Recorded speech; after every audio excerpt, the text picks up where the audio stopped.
Hey guys, today I thought we'd take a look at some Star Wars items that I found. All of these things we're looking at today is not going to be action figures. I finally gave in and decided to get the Death Star Trooper. I don't know why it took so long for me to actually pick him up, but there was the Saga Legends figures have been $5 here for quite a while, so I decided to get a few more of those before the price on them went back up, and I think it does look good displayed with the vintage Death Star droid and Death Squad commander and power droid or gonk droid. So that was it's a real good action figure too, but I think that the prices on the Saga Legends has also went back up. I was lucky enough to find this Boba Fett as well. This is out of the 2011 line. And for those of you out there that's still interested in trading or buying, I still have this episode 1 Yoda with Jedi Council chair up for trade or sale. Just send me a private message if you're interested in it. And while I was at Walmart a few weeks ago walking around, I happened to notice a few new items. These are 3D playing cards. They had 2 different versions of them there. These are the ones that are 3D, and they're plastic. They're plastic cards with holographic images on. And these was, I think, close to $8. They had another playing set there that was just standard cards with a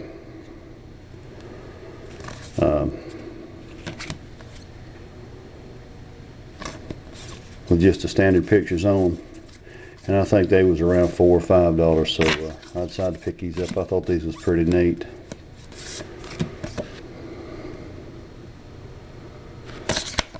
Plus, it came with a the little metal container that it comes with. And I found another puzzle, but I've had this for probably, I don't know, a couple of weeks anyway, but I still haven't opened it up. I'm really not interested in putting that one together. That's another one of those fullback puzzles that about make you go blind trying to put it together, but there's the one that I was interested in, and this was about $9, and it comes, that's a metal container that it comes in as well, so that was pretty neat. And for you Hot Wheels fans, I finally found me a treasure hunt, but this is a 2006. I found this at a flea market. I gave a whopping $1 for it. They do exist. I've never seen a treasure hunt in a store anywhere since I've been buying Hot Wheels, but I finally found one at a local flea market. And one more quick note, I entered a contest at one of my favorite channels to watch. It's PJ at Fats Toys, and she sent me the well, I actually won one of her contests. One out of the 4 drawings was a Lego minifigure Haz-Mat guy. So thanks again to that, PJ. And if you guys aren't familiar with her, which I'm sure a lot of you probably are, she sent me she signed the instruction sheet that comes with the minifigure as well. I'll put a link to her description. I'll link in the description to her channel. Be sure and check her out. She has just a lot of just amazing collection videos. And that's all I have today for the Star Wars stuff. We're going to come back right here and have a tag video response to Devil Toys UK2. Okay, this is a tag response to Devil Toys UK2. I'll have a link in the description to his channel as well. Another great YouTuber, a real good friend. He posed a question to me and a few other of his comic book YouTube friends, what are your 10 favorite comics? Well, considering I haven't bought a new comic in many years, at least over 20, I would say, if not even 30. But I told him that my response would have to be vintage. But it was really hard for me to do, to actually go through all the, I didn't really get a chance to go through all my comics, but I went through, I would say, at least half of them. But just real quick, I'm not going to go into the stories because I know a lot of you guys are probably familiar with the stories. But this is Amazing Adventures, Marvel Comics, the original X-Men.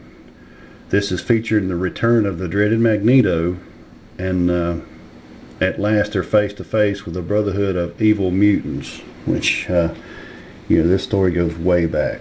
And you can see the comic there. And my next one would have to be this this 100th issue of Marvel Tales Spider-Man. Just a great story. There's Luke Cage. But it also has inside of it the Secrets of Spider-Man, which I like, and it shows all the things that his web can do and what his strengths and power is, and has him listed as the strongest superhero. Which you know, I kind of like sticking to the there. I like that artwork there too. For me, I like the simple stories in the comics, and this was a issue of Marvel Comic Group's The Amazing Spider-Man. This issue was free with any purchase of all concentrated detergent.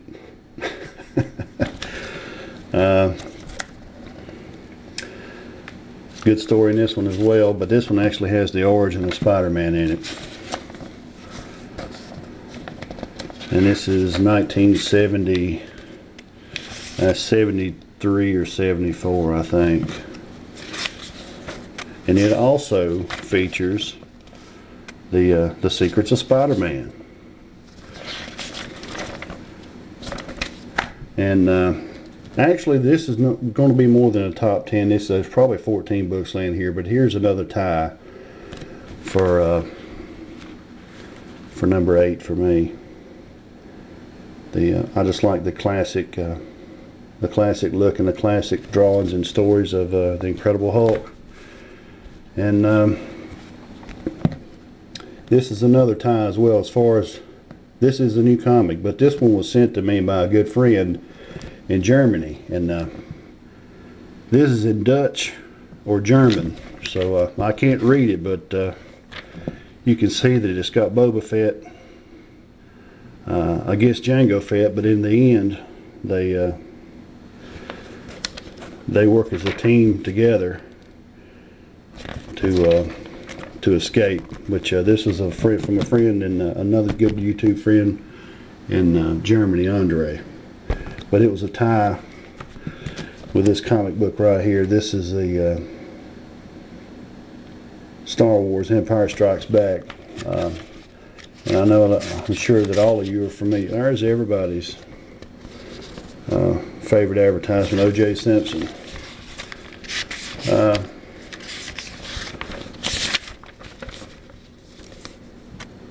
I know a lot of you guys are familiar with that story as well. Here's another just great comic with a great storyline in it as well, with Dr. Doom. I can't, if I went into the to the details of all these stories, this video would be way too long. But this is where they take the power away from Doom and take his mask away. It's just a really awesome story. And these next two are really good reads. These are the What If comics. What if Rick Jones had became the Incredible Hulk? And it shows him there facing off with the original Iron Man and Thor. And then some of the doctors finally separate him from the Incredible Hulk. Well, on his merry way home, he runs into an alley and sees Captain America fighting. Well, Captain America takes him as a sidekick. Now, we're still talking about Rick Jones, not Bucky. One thing leads to another, and old Rick turns back into the Hulk. Well, later on in the book, Mr. Fantastic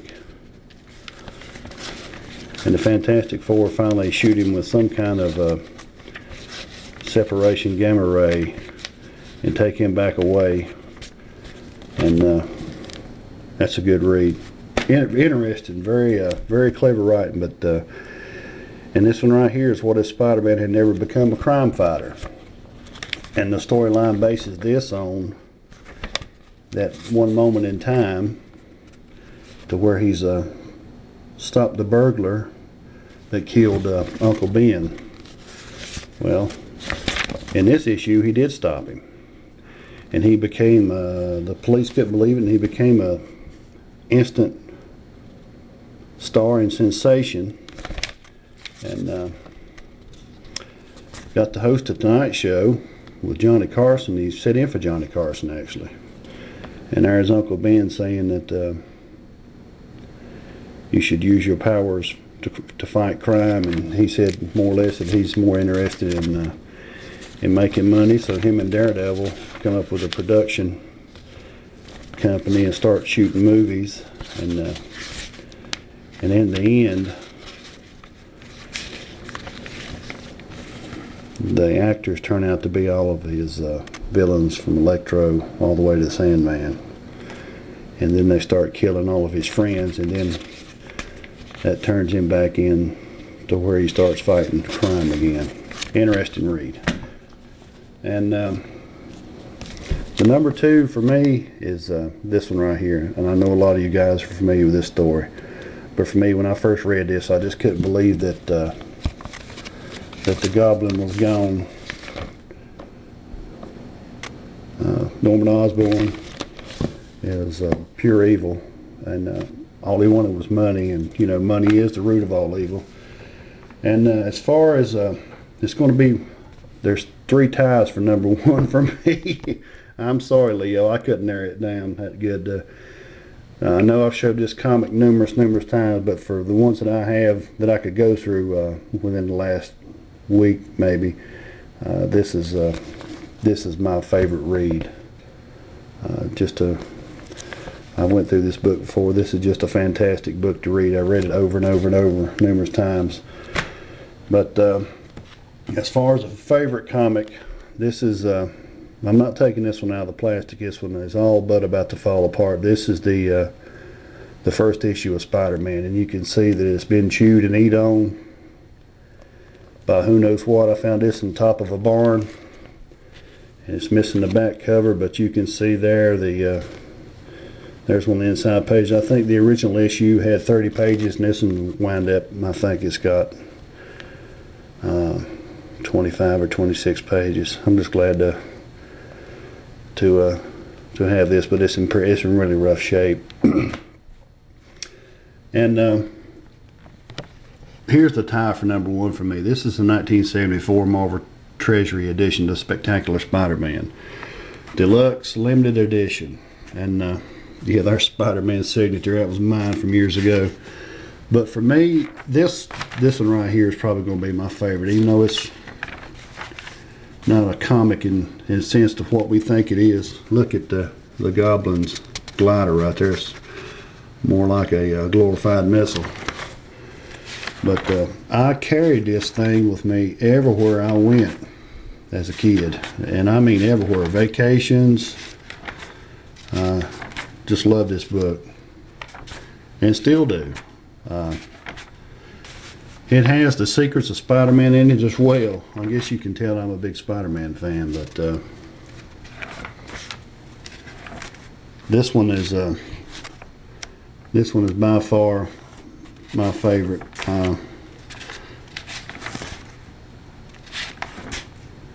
It's really got some good, just awesome artwork, and this is the artwork that I like. Some of the newer ones I like, you know, the shiny paper, and but for me the look and the feel and even the smell of these, this is a good story too. These older books are will always be my favorite. This is where he Dr. Octopus winds up killing him.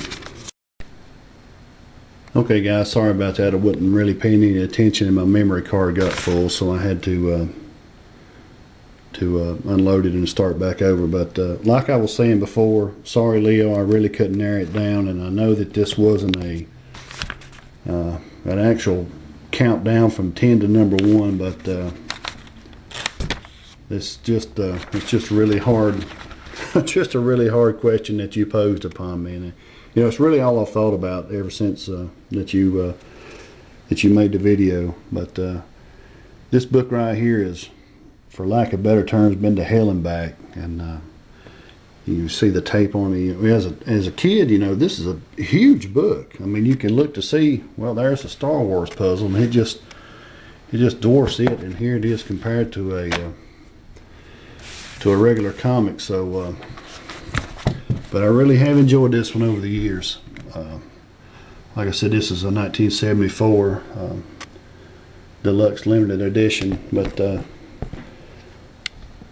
this next little part, this is one of my other favorite comics, but this one's beat all the, it's been around too. But this is for All the Cons 1.